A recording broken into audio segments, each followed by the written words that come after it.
এবং 3 years completion of Ayushman Bharat digital মিশনের যে এখানে আয়োজন, সেই আয়োজনে মঞ্চে উপস্থিত আছেন Shri Kiran Gitteji, secretary health and family welfare ডিপার্টমেন্টে। উনি ওনার বক্তব্য রেখেছেন বিস্তারিতভাবে। আমাদের মাঝে উপস্থিত আছেন doctor H P. Sharma, director medical education, Shri Rajiv Dutta, additional secretary. উনি ওনার স্বাগত ভাষণ আমাদের সামনে রেখেছেন। Shri Samit Roy Chowdhury, MD, NHM, Shri Ipar Manchak, DIG northern and southern range, doctor Subhendu Debbarma, chief executive officer, THPS, এবং যারা আজকে ব্লাড ডোনার যারা আছেন, এবং এখানে আমাদের ত্রিপুরা পুলিশের এবং যারা representative from paramilitary forces, Assam Rifles, etc., and officials of health, NHM এবং ব্লাড ট্রান্সফিউশন সেলের, এবং আমার প্রিয় মিডিয়া বন্ধুরা, এবং তৎসঙ্গে যারা আজকে এখানে বেনিফিশিয়ারিজ অব আয়ুষ্মান ভারত, সবাইকে আমি আজকের এই সুন্দর অনুষ্ঠানে আপনারা উপস্থিত থাকার জন্য হার্দিক অভিনন্দন ও শুভেচ্ছা জানাতে চাইছি। আজকে আমরা এখানে ডক্টর জয় গোপাল জলিব, ওনার জন্মদিন আজকে 1 অক্টোবর, এবং প্রতি বছরেই এই দিনটা পালন করা হয়। এবং আমরা জানি যে ভারতের ট্রান্সফিউশন মেডিসিনের যাকে জনক বলা হয়, এবং ওনার জন্মদিনকে সামনে রেখে 1975 থেকে এই Indian society of blood transfusion and immuno haematology এই দিবসটা পালন করে আসছেন, এবং সেদিন থেকে ওনারা শুরুও করেছেন। আমরা জানি যে 14th জুন হচ্ছে international world, that is blood donors day. কিন্তু আমাদের কাছে সেটা তো আছেই, সেটা তো আমরা সবসময় পালন করি, কিন্তু ভারতে 1 অক্টোবরকে আমরা জাতীয় স্বেচ্ছা রক্তদান দিবস হিসেবে পালন করি। বিভিন্ন সময়ে বিভিন্ন প্রতিষ্ঠান, সামাজিক সংস্থা প্রায়শ আমাকে বলেন যে ওনাদের এই রক্তদান শিবিরে যাওয়ার জন্য। আপনারা হয়তোবা দেখে থাকবেন, আমি চেষ্টা করি ওই রক্তদান যে শিবিরগুলো আছে, যারা ব্লাড ডোনার্স সেখানে উপস্থিত থাকেন, তাদের সাথে কথা বলার চেষ্টা করি, তাদেরকে উৎসাহ প্রদানের চেষ্টা করি। এবং ত্রিপুরাতে এই রক্তদানকে কেন্দ্র করে সারা ভারতবর্ষের মধ্যে কিন্তু মানুষ তাকিয়ে থাকে যে কি করে এত সুন্দরভাবে রক্তদান করার ক্ষেত্রে মানুষ সামনের দিকে এগিয়ে আসে। এটা আমাদের একটা গৌরবের বিষয় বলা যায়।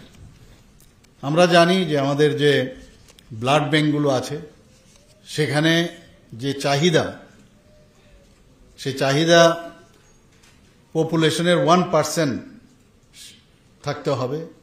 যদি আমাদের 40 লাখ যদি ধরে নেওয়া যায় যে আমাদের লোক সংখ্যা, সেখানে 40,000 ইউনিট ব্লাড আমাদের মজুদ থাকতে হবে। আর ব্লাড এমন একটা জিনিস যেখানে আপনি চেষ্টা করলে যে 1000 ইউনিট আপনি ব্লাড আজকে বা 2000 ইউনিট একদিনে সমস্ত আজকে ব্লাড ডোনেশন কালেক্ট করে রেখে দেবেন, সেটা সম্ভব নয়। তার একটা নির্দিষ্ট সময় আছে, নির্দিষ্ট সময়ের পর সেটা নষ্ট হয়ে যায়। এটাই একটা জায়গা যেখানে আমাদের শেখায় যে ব্যালেন্স কাকে বলে, ব্যালেন্স করে চলা। আমি প্রায়শ সব জায়গায় বলি যে সাইকেল যখন আমরা বাইসাইকেল চালাই, এই ব্যালেন্স যদি না করি আর এদিক সেদিক হলেই কিন্তু আমরা পড়ে যাব। তো এই রক্ত সঞ্চালন পর্ষদ যে কারণে আমাদের এখানে তৈরি হয়েছে আমাদের ত্রিপুরাতে, তারা কিন্তু এই নজরদারিটা রাখে কোন কোন জায়গায় আমাদের ব্লাডের এখন খামতি আছে। এই যে ডিমান্ড আর সাপ্লাইয়ের সেই সমতা রাখার জন্য শৈশব জায়গার মধ্যে আমরা চেষ্টা করি সেটাকে পূরণ করার জন্য। আজকে আমার খুব ভালো লাগলো, এখানে কিরণজি আমাকে বললেন যে আমাদের সেক্রেটারি, বিশেষ করে অন্য জায়গার থেকেও আমি দেখলাম এসছে, আমাদের সেক্রেটারিয়েট যে স্টাফ আছে তাদেরকে বলেছেন রক্তদানের জন্য, ওনারা এগিয়ে এসছেন। তো এতে করে আমাদের যে 1.5 লাখ প্রায় আমাদের যে এমপ্লয়ি আছে তাদের মধ্যেও কিন্তু মানে ব্লাড দেওয়ার ক্ষেত্রে তাদের মধ্যেও তারা উদ্বুদ্ধ হবেন। তাহলে আমাদের যে মাঝে মাঝে যে ব্যালেন্স মেনটেন করতে গিয়ে যে সমস্যাটা হয় ব্লাড ব্যাংকে, সেটা কিন্তু সবসময় একটা পূরণ করার সুবিধা থাকবে আমাদের। আমরা জানি যে ব্লাড ডোনেশন তো হয়ই, কিন্তু পাশাপাশি যারা এখনো সুস্বাস্থ্যের অধিকারী অথচ একটা ব্লাড দেওয়ার ক্ষেত্রে অনীহা এটা থাকে, তারা কিন্তু উদ্বুদ্ধ হবে। বিভিন্ন জায়গায় আমরা প্রতি সপ্তাহ যদি দেখেন, মান্থলি দেখলে আপনারা দেখবেন বহু জায়গায় মানুষ স্বতঃস্ফূর্ত হয়ে ব্লাড দিতে আসে। আরেকটা বিষয়, মহিলারা এখন চলে আসছে বিশেষ করে ব্লাড দেওয়ার ক্ষেত্রে, তারা কিন্তু ভলেন্টিয়ার হয়ে আছে। আমি সব জায়গায় বলি যে ব্লাড এমন একটা জিনিস যে যারা ব্লাড দিচ্ছেন ওনারা কিন্তু বলতে পারবেন না কার কাছে এই ব্লাডটা যাচ্ছে। এবং ব্লাড দেওয়ার ক্ষেত্রে যেরকম একটা মানে মানসিকভাবে একটা আধ্যাত্মিক একটা ফিলিংস যেটা আসে, এবং যিনি গ্রহণ করছেন তার ক্ষেত্রেও কিন্তু সেই একটা আধ্যাত্মিক ফিলিংস আসে যে কার রক্ত কার কাছে যাচ্ছে। সে মহিলা রক্তই হোক, আর 18 বছরের যুবকই হোক, আবার 60 থেকে 65 বছরের একজন মানে ব্যক্তি যদি দেয়, সেটার কিন্তু আপনি ডিফারেন্সিয়েট করতে পারবেন না কার রক্ত কোথায়। এটা কি মুসলিমের রক্ত না বুদ্ধিস্টের রক্ত? তো ব্লাড আমাদের সবসময় আমাদের অনেক কিছু শেখায়। তো আমি এটাকে বলবো যে যেভাবে এখন মানুষ আমাদের উদ্বুদ্ধ হচ্ছে এবং রেনেসাস তৈরি হয়েছে আমাদের ত্রিপুরার ক্ষেত্রে, একটা উৎসবের মেজাজ। আমরা আগে শুনতাম আগে উৎসবের মেজাজে এই হয় সেই হয়, কিন্তু উৎসবের মেজাজে আমরা দেখছি সেটা হয়, অন্ততপক্ষে বর্তমানে তো আমি দেখতে পাই এবং সেটা আমি মানে খুব ভালো করে অবজার্ভ করি।